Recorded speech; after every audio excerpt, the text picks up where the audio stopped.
Today I'm talking about side bend. Side bend is linked most notably with when a golfer finishes in his shot and holds that bend of the spine. Now, this, my friends, is a big topic, because if you've watched enough instruction on YouTube, you will have seen people bending over to the right, tucking elbows in, trying to create as much side bend as possible in an effort to hit draws and God only knows what else. Today, I want to share with you my thoughts on side bend. Side bend is the devil's work. Oh my goodness me, what? Side bend is the devil's work? Yes, my friends, side bend is the devil's work. When you set yourself up to the golf ball, side bend is the angle or the lean of the spine away from the target. Then, when we rotate, depending on how much side bend you have, will start to highlight how much opportunity you've had to stay in posture. Now, if I have no side bend and I rotate, I will still have an element of side bend because my left shoulder is higher than my right shoulder at address. So when I set myself up to the golf ball, because my left hand is at the top of the club, my left shoulder sits higher than my right shoulder. That will then encourage golfers to push their left hip slightly forwards. And so the side bend that you're looking to achieve is the point between the top of the spine and the base of the spine. What we don't want to encourage is trying to flex your spine more to the side. Because the more you flex your spine to the side, the more it makes the left shoulder elevated. And the more that left shoulder is elevated, because the golf club, when it's coming into the golf ball, the handle is coming from behind the ball line. The more you elevate that left shoulder, the more it's going to push the handle closer to the ball line. And in doing that, makes that club face more open. And so the side bend that you're looking to achieve is the same amount of side bend that you had at the start. I see so many people that come to me and send me their swings on Skillist that have accentuated trying to bend their spine in an effort to hit the ball from the inside. So understanding, therefore, that the side bend that we're looking to acquire is the same side bend that we had at address, so that when I now finish my golf swing, the spine angle that you see in my spine at this point is the same spine angle that you see at this point here, not an increased value, not trying to sit the spine even further back. Once you start to appreciate that the spine angle that I've set here is the same as the spine angle that I want to set in my finish position, you'll really start to feel like your shoulders are way more horizontal in the finish. Because the more you tip the spine back and away from the target, the more you're lowering the base of the golf swing over here. Let me explain a bit more. With the aid of this hula hoop and you'll have all seen them. The hula hoop is a great demonstration of the circle. And of course, the low point of the circle would be the green sector. If we're striking up on the golf ball, it'd be more on the yellow sector. And we're striking down on the golf ball, it'd be more on the purple sector. What happens when I make, let's just do that. When I make the spine, push that in. When I make the spine sit more back and I create more side bend, what actually happens is it makes low point start to hang out back here.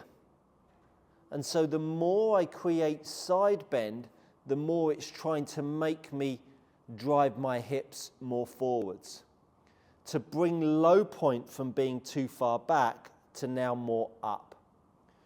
What side bend, increasing side bend also does is it makes the path line more from the inside as well.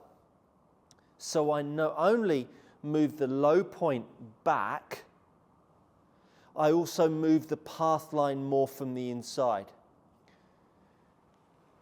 And a lot of people, not a lot of people, let me rephrase that, a few of you come here and going, instruction starts at 8 minutes 40. Well, the instruction started at the moment you kicked into this video.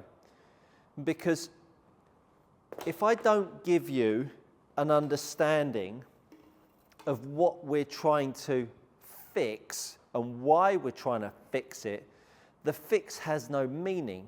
The fix has no ingredient that makes you want to hang around and work on it.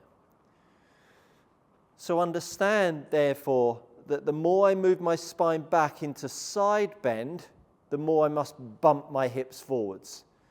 The more I bump my hips forwards and tip my spine back, the more this left shoulder lifts up. The more this left shoulder lifts up, the more it will try to shift the handle forwards. The more it shifts the handle forwards, the more it will open up the face. Now, if I turn myself into a delivery position, can you now see that the club head is a long way inside of that handle? The face is almost looking back at you, which will make your club want to fall out back here, which then encourages you golfers to ask you to then hold on to the angle. Well, that's fixed the club dropping out back here. And then they'll ask you to bow the wrist in an effort to try and get all of that to match up. And just like that, you can end up some pretty nasty shanks. So what we're looking for is a real sensation that the shoulder pitch that's linked to the side bend really starts to tie in. So you can see as I tip my spine back, can you see how the club head end really starts to lift itself up, which is moving low point back over here, moving path inside. So what I want you to do is grab hold of a golf club out in front of you, make back swings and through swings where you can start to feel both the right end and the left end stay parallel to the floor, rather than dropping the right end, the grip end down, and lifting the head end up. So you're going to go halfway back, halfway through, and keep the shaft parallel to the floor. Tuck the right hip underneath you, this one here, and keep the shaft parallel to the floor. Back to straight, back to through. Shaft parallel to the floor. Understand that you won't be able to keep the shaft parallel to the floor because obviously the hands aren't at the same height in a swing. But what it will give you, for those of you that have worked a little inside out, and that's the prevalence of golfers now, ironically, from being over the toppers, I'm seeing way more golfers, more insiders, shankers, no angle of attack, and all that kind of stuff. And so when you start to feel from halfway back to halfway through, starting to feel the shoulders level off to the floor, what you'll start to see is the right side hike itself up. When you then start to feel like the right side lifts itself up, can you see how I can move that handle back closer to me in delivery? And now look at how the club head is more hoisted up, and now the angle of attack is back. But not only that, can you see by me lowering my left shoulder, look how it allows my left hand to be lower, my right hand to be higher, and now the loft of the golf club starts to look more down to the ball line, which allows me to line that up a little bit more. Not my best strike. So now I've got an angle of attack that's 5.8 down and a path line that's dead straight. Hit it a little bit out the heel on that one.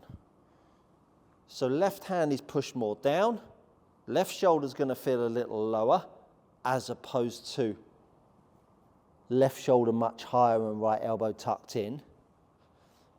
Right hand feels like it's pulling the golf club head up. I now feel how that club sets down underneath my chest. There's the pressure on the handle. And now I'm going to start to feel how my left leg works and pulls the golf club around me. So now it feels down and around. Now look at the face to path value, how that's closed itself off. And now look at the path line dead straight and angle of attack, 6.8 down. We go back to the opposite. Bearing in mind, when I was doing that, there was no sense of me trying to bow wrists, push it out to the right and all that stuff. Handle down, club head up. Right shoulder's going to feel a little higher, and I'm going to move around. So when we compare that to left shoulder up, loads of side bend, can you see how contrived that is and where the face is trying to point compared to how that looks more like in form and structure, which allows me to start to get that golf club working down and around. So I feel way more leveled off,